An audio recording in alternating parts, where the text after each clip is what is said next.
Hello' বন্ধু বান্ধৱীসকল নমস্কাৰ। আৰু এটি ভিডিঅ'টি তোমালোকক মই আজি আৰু এটি ভিডিঅ' তোমালোকৰ মাজত প্ৰচাৰ কৰিব ওলাইছোঁ। বন্ধু বান্ধৱীসকল ভিডিঅ'বোৰ শ্বেয়াৰ কৰিবলৈ নাপাহৰিবা, কিয়নো ভাল ভাল ভিডিঅ' ভাল চিন্তাধাৰাৰ কথা মই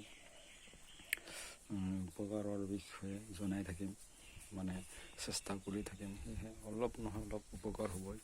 সেয়ে আৰু এটি ভিডিঅ' প্ৰচাৰ কৰিব ওলাইছোঁ। বন্ধু বান্ধৱীসকল, মানুহ জীৱনত শান্তি কৰি জীয়াই থাকিবলৈ হ'লে কিহৰ প্ৰয়োজন, কি কৰিব লাগে তাৰ বিষয়ে জনাব বন্ধু বান্ধৱীসকল।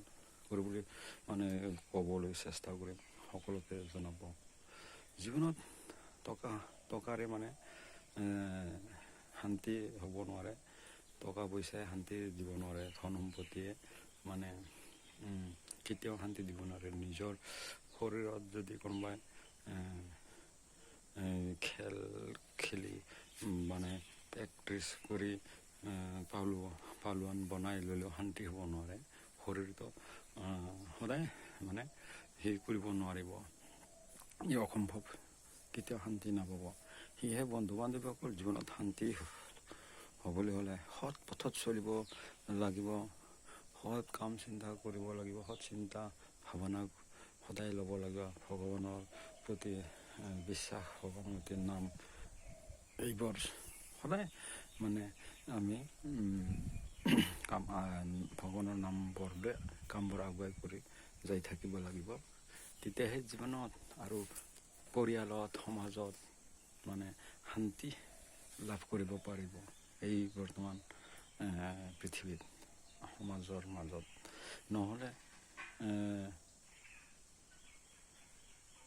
নহ'লে আজি আমি দেখি আহিছোঁ পৃথিৱীত অন্য এখন দেশৰ লগত অন্য এখন দেশে সাধাৰণ কথাত লৰাই যুদ্ধ হৈ আছে, আৰু নিজৰ ঘৰৰ পৰিয়ালৰ লগতেও ধন সম্পত্তিৰ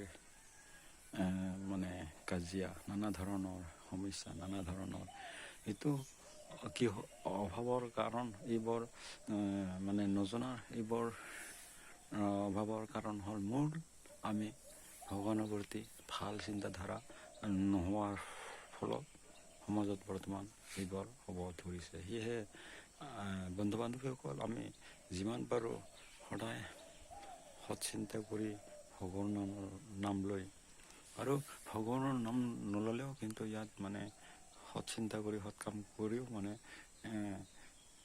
নিস্তাৰ নাই। মানুহ বিপদত পৰিছে, বহুত আমি দেখি আহিছোঁ।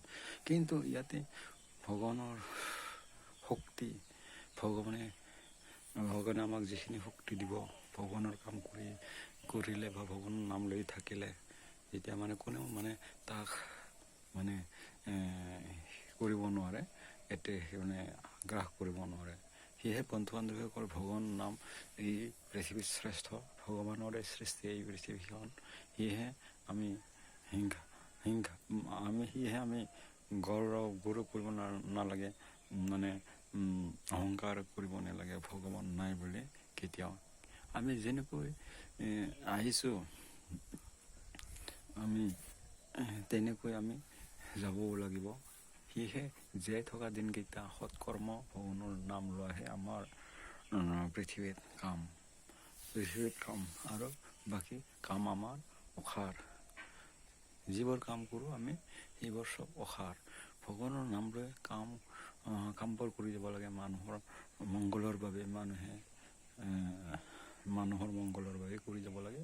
তেতিয়াহে আমাৰ এই জীৱনত শান্তি আৰু পৃথিৱীত শান্তি পাম। বৰ্তমান আমি দেখি আহিছোঁ, মানুহে কাম কৰে, কৰ্মই ধৰ্ম বুলি কয়, এইটো মানুহৰ ভুল। ধৰ্ম এটা বেলেগ বস্তু, সকলো মানুহে নাজানে। সদ্গুৰু যদি আশ্ৰয় লয় তেতিয়াহে বুজে, বহুতে বুজিবলৈ সময়ো লাগে, আৰু নেপায়ো। বুজোৱা মানুহজন গুৰুজন পোৱাও নাযায়। সেয়েহে বন্ধু বান্ধৱীসকল, সদ্গুৰু বুজিলেহে ধৰ্মৰ বিষয়ে ক'ব পাৰি, ধৰ্মৰ বিষয়ে অলপ বুজিব পাৰি। সেয়েহে মানুহে কিছুমানে কৰ্মকে ধৰ্ম বুলি ভাবে, এইটো সাধাৰণ হ'ল কৰ্ম কৰাবৰ, কৰ্মৰ ফল নিজে ভুগিব।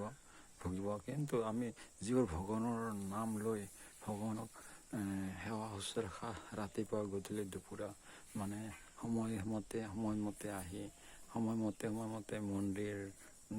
মন্দিৰ বা কামবোৰ কৰি যাওঁ, সেইটো হ'ল আমাৰ ধৰ্ম।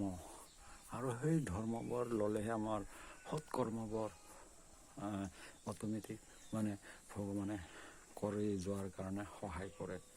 সেয়েহে আমি ভগৱানে আমাক বচাই ৰাখিব, যিহেতু আমি ভগৱানৰ নাম লওঁ। সৎকৰ্ম কৰিবলৈ কোনেও তাত মানে সি একো কৰিব নোৱাৰে, মানে কোনো বিপদে আগবাঢ়ি ধৰিব নোৱাৰে। ভগৱানৰ নাম লৈ কাম কৰি গৈ থাকিলে মানে আমি কৃতকাৰ্যতা শান্তি লাভ কৰিবই বা শান্তি লভিবই। মানে যিবোৰে ভগৱানৰ নাম লৈ কৰ্মবোৰ কৰি আছে দিনে নিশাই তাক কোনেও ই গ্ৰাস কৰিব নোৱাৰে। বন্ধু বান্ধৱীসকল ধন্যবাদ। তেতিয়াহে মানে এই পৃথিৱীত শান্তি আৰু